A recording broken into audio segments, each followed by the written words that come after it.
Video Interaktif, mata pelajaran ilmu pengetahuan alam kelas 8. Petunjuk penggunaan media video interaktif ini: yang pertama, tonton video secara berurutan. 2. Kerjakan setiap soal yang muncul dan ikuti instruksi dengan baik. 3. Jika belum memahami materi, ulangi bagian yang diperlukan.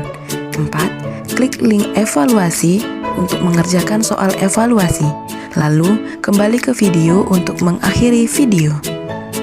Kali ini, kita akan belajar memahami sifat cahaya dan alat optik. Tujuan pembelajaran setelah mempelajari video interaktif ini, yang pertama, kalian dapat memahami pengertian dan sifat-sifat cahaya. Kedua, kalian dapat memahami pemantulan dan pembiasan cahaya. Ketiga, kalian dapat mengidentifikasi alat optik alami dan alat optik buatan. Dan yang terakhir, kalian dapat memahami cacat mata. Selamat belajar! Sebelum memulai materi, jawablah pertanyaan berikut untuk mengetahui pemahaman awal kalian tentang cahaya dan alat optik. Cahaya adalah salah satu bentuk energi yang berupa gelombang elektromagnetik dan dapat merambat tanpa memerlukan medium.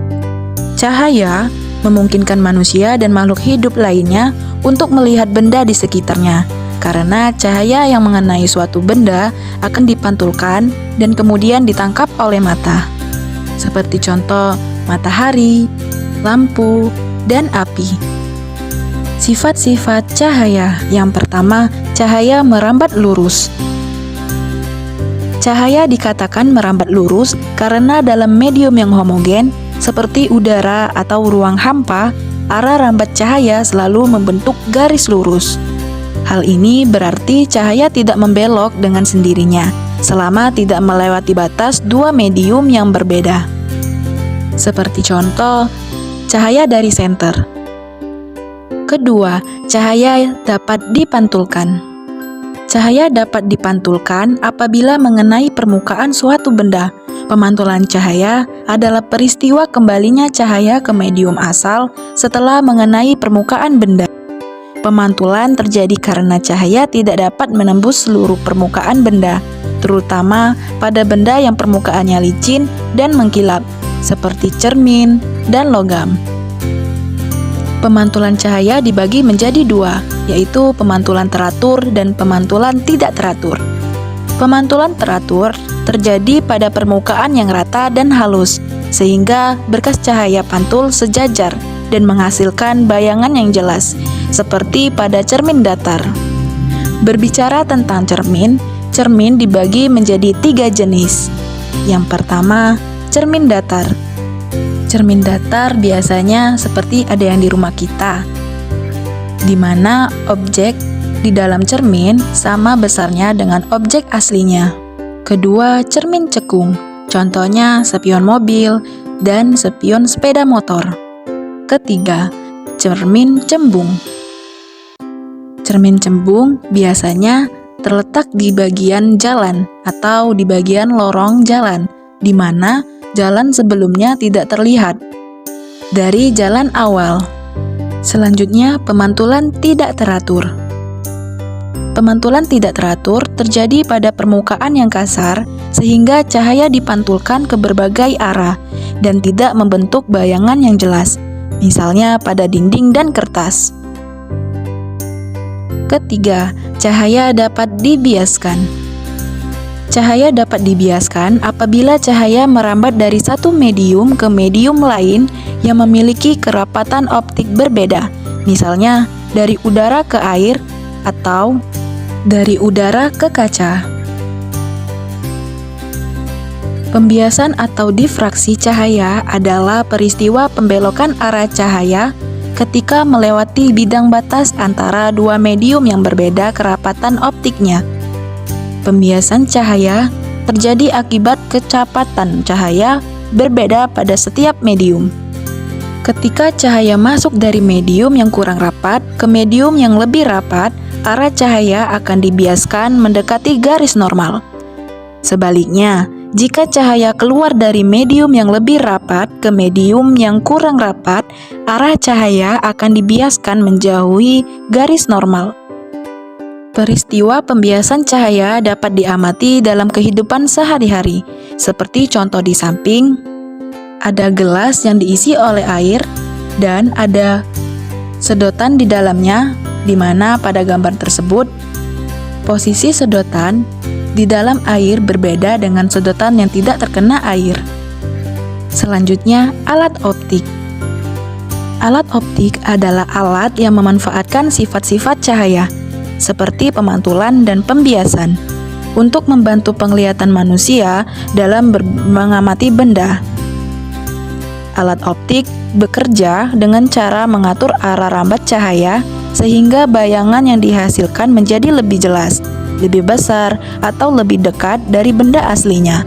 Alat optik mampu membantu manusia dalam berbagai kegiatan, baik dalam kehidupan sehari-hari maupun dalam bidang ilmu pengetahuan dan teknologi. Alat optik dibagi menjadi dua, yaitu alat optik alami dan alat optik buatan. Alat optik alami yaitu mata. Mata berfungsi sebagai indera penglihatan manusia. Mata bekerja dengan memanfaatkan sifat cahaya yang dapat dibiaskan, sehingga bayangan benda dapat terbentuk dan diterjemahkan oleh otak. Dengan bantuan mata, manusia dapat melihat bentuk, warna, dan ukuran benda di sekitarnya. Cahaya dari suatu benda masuk ke mata melalui kornea, kemudian melewati pupil yang diatur oleh iris untuk mengontrol banyaknya cahaya yang masuk. Selanjutnya, cahaya dibiaskan oleh lensa mata sehingga bayangan terbentuk pada retina.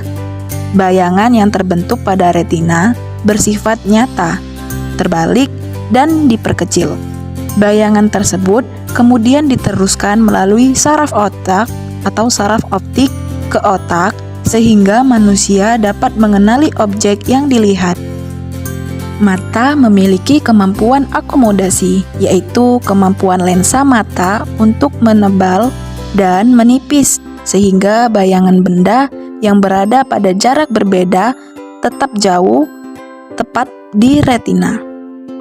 Jika kemampuan akomodasi mata terganggu, dapat terjadi kelainan pada mata, seperti miopi atau rabun jauh, hipertropi atau rabun dekat, dan presbiopi atau mata tua. Selanjutnya, cacat mata. Cacat mata adalah kondisi ketika mata tidak dapat membentuk bayangan benda tepat pada retina, sehingga penglihatan menjadi kurang jelas. Cacat mata umumnya disebabkan oleh kelainan pada bentuk bola mata, kemampuan lensa mata, atau daya akomodasi mata. Akibatnya, benda yang dilihat tanpa kabur, baik pada jarak dekat maupun jarak jauh. Jadi, cacat mata adalah kelainan penglihatan yang membuat mata sulit fokus. Ada beberapa cacat mata. Yang pertama, rabun jauh atau miopi. Miopi terjadi ketika bayangan benda jatuh di depan retina, sehingga penderita kesulitan melihat benda yang jauh. Kedua, rabun dekat atau hipermetropi. Hipermetropi terjadi ketika bayangan benda jatuh di belakang retina, sehingga penderita sulit melihat benda yang dekat. Ketiga, mata silinder atau astigmatisme.